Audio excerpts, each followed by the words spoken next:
rimwe na rimwe ari gusanga uri mu rukundo ariko ugasanga boyfriend wawe hari ibikorwa agenda kwereka ariko ukaba udasobanukirwa neza ese arankunda cyangwa se ntabwo ankunda. Uyu munsi rero naje kubamara amatsiko nkwereka ese ni ibihe bimenyetso binyereka ko boyfriend wanjye ashobora kuba atankunda.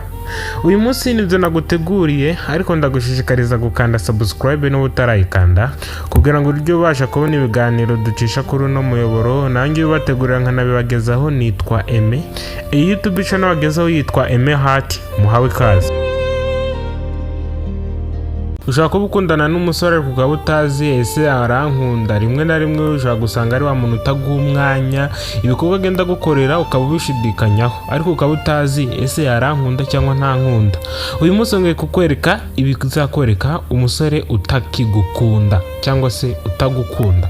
Mushaka kuba mwarakundanaga cyangwa se ukaba umukunda watagukunda ariko ukaba waranabuze n'uburyo kubimubwira ariko akaba atagukunda. Uyu munsi ngiye kukwereka ibimenyetso bigera ku 9. Mo hagati turababwira ku musore wa 5 niwe musore utangaje kandi nzi ko nawe utakekaga ko umusore utagukunda yabikwereka. Duhereye ku musore wa mbere, usanga umwanya guha ari umwanya mutoya kandi ugasanga n'uwaguhaye mbese uguhaye ameze sinzi, usanga atakwitayeho. Umusore utaguha umwanya rimwe na rimwe ntabwo aba gukunda. Ashobora kuba afite akazi, ako kazi rimwe na rimwe ujya ureba ako kazi ese gasaba kuba umuntu ari busy. Ugira ako kazi rimwe na rimwe ashobora no kuba atari mu kazi akakubwira uti nari niruhukiye, ugasanga nyine afite impamvu zitumvikana.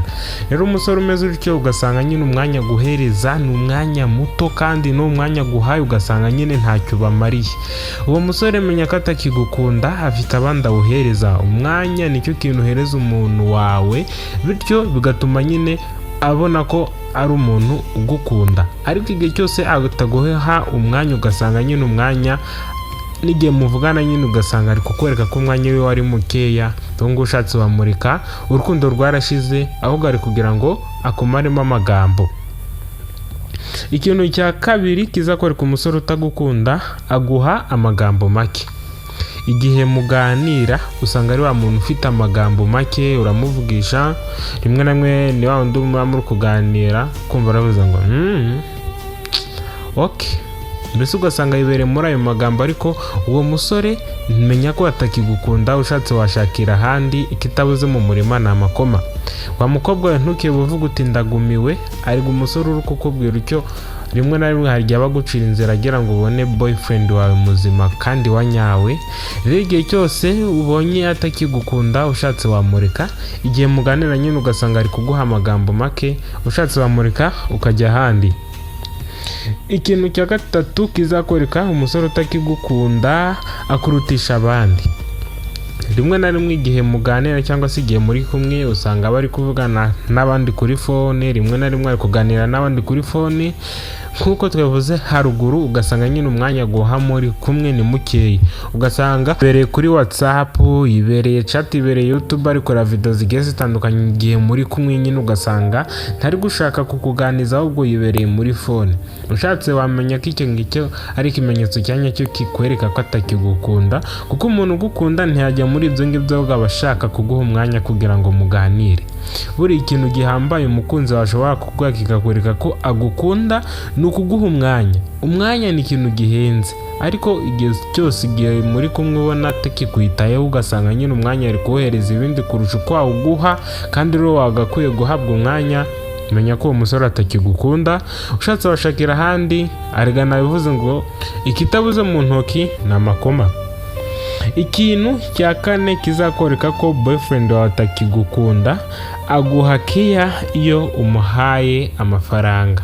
Hari igihe usanga umusore ashatse kugujya amafaranga ugasanga nyine ari kuvuga uti ngo nge nta giceri ifite, mbese ugasanga bari gushaka kugukuraho amafaranga agira ngo mwiganirire. Rimwe na rimwe wenda bitewe n'imico asigaye kwereka, ingeso mba asigaye kwereka, akagenda akakubwira uti ngo ngenza bikubwira twaganiye. Igihe muganiye ugasanga nyine wenda wamusohokanye wakoresheje ikofi yawe ubwira ngo mujye kuganira, ugasanga nyine ayo mafaranga ari kuyarya ariko akakuganiza neza we pe igihe muri kumwe muri icyo gihe wamuguriye, ariko igihe cyose nyine nta mafaranga ufite nawe azakwanga. Rimwe na rimwe ushobora kuba uri n'umukene ubona nyine nta dufaranga bifite wa mukobwa we, ugasanga niyo mpamvu atakigukunda. Rero umusore umeze ngutyo menya ko atakigukunda, ahubwo gerageza wishakire undi, uwo nguwo umureke. Arega iyo urutse ku muntu cyane bituma abona ko nyine ari umuntu w'agaciro imbere yawe. Nibona ari kwigendera nyine mureke, nibona atakiguha umwanya ushatse wamureka. Ikintu cya gatanu naje kubabwira ko nacyo ari ikintu abasore bakunze gukora cyane, ni ukubeshya cyane. Rimwe na rimwe hari igihe usanga umusore abeshya ugasanga ibintu bye byose hafi ya byose ni ukubeshya. Arakubwira uti nge ndahangaha kandi sihari, ugasanga nyine ibintu byose ari gutangira kubeshya. Umuntu rero utangiye kukubeshya ukanamuvumbura ugasanga ari kudefanda ikosa rye, menya ko uwo muntu atakigukunda. Umuntu uri kudefanda ikosa ryiwe rimwe na rimwe yakubeshye, rimwe na rimwe agashaka kukwemeza ahubwo ibinyoma yakoze, cyangwa se ibyo binyoma bye ugasanga ari gushaka kubikwereka akanabigushyiraho. Gerageza uwo muntu mwirinde, kuko nta rukundo rukiba hagati yawe nawe, ahubwo ari kugira ngo akwiteranyeho yabuze ubukuvaho. Gerageza umureke, umuhe umwanya, bizatuma abona ko nyine nawe ibyo yashakaga yabonye ko nawe uri tayari, wamureka. Ikintu cya gatandatu uzakora cyangwa se ikintu kizakwereka ko boyfriend atakigukunda, yumva mwahora mukora sex. Igihe cyose muri kumwe akumva ko nyine murakora sex kugira ngo muganire, akakwemeza uburyo ki sex ari icyo kimenyetso cya nyacyo cy'urukundo, uwo musore ushatse wamureka. Umusore wo kugusaba ko mukora sex aragira ngo mukore sex then nyuma yigendera kureke, kuko icyo nicyo kintu hagukeneyeho. Rero gerageza niba ubona ko ari kugusaba sex igihe rwose mutabikoze, ugasanga ntari gushaka ko kwiteza, ushatse wareka uwo musore, kuko uwo musore nta nyungu zo gukundana nawe. Niba ari gushaka kwishimishiriza gukinira hejuru, wamureka ukishakira undi. Arega ikitabuze mu murima cyangwa se mu murima w'insina ni amakoma. Ikintu cya karindwi kizakwereka boyfriend wawe ko atakigukunda, iyo ukoze ikosa kukwihanganira biragorana.